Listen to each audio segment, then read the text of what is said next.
السلام علیکم ورحمۃ اللہ وبرکاتہ۔ تو آج ہم پڑھیں گے سورۃ الاعلی مکیہ۔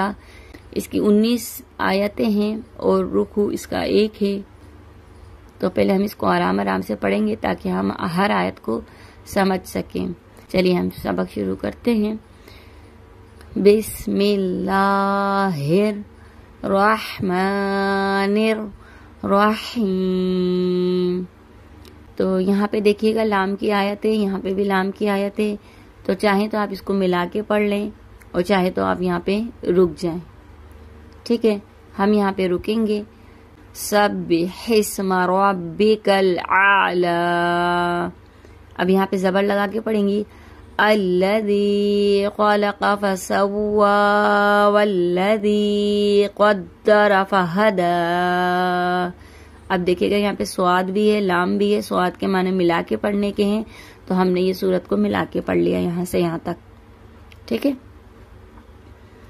والذی اخرج المرعى فجعله غثاء احوا۔ یہاں پہ بھی سواد ہے، لام ہے، اس لیے ہم نے یہ آیت کو ملا کے پڑھا ہے۔ سنقرئک فلا تنسى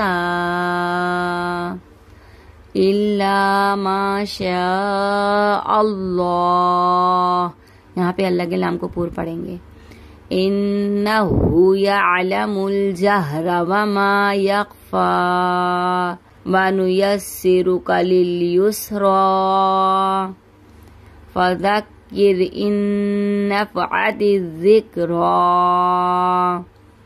سیذکر من یخشی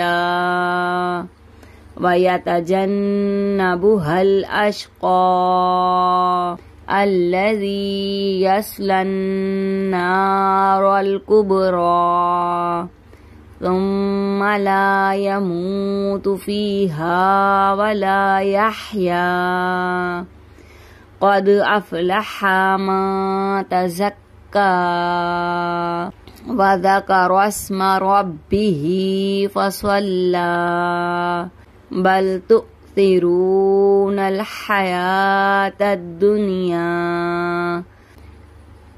والآخرة خیر وابقى ان هذا لفی الصحف الاولی صحف ابراہیم وموسیٰ۔ صدق اللہ العظیم۔ دعاؤں میں یاد رکھیے گا، اپنا بہت سا خیال رکھیے۔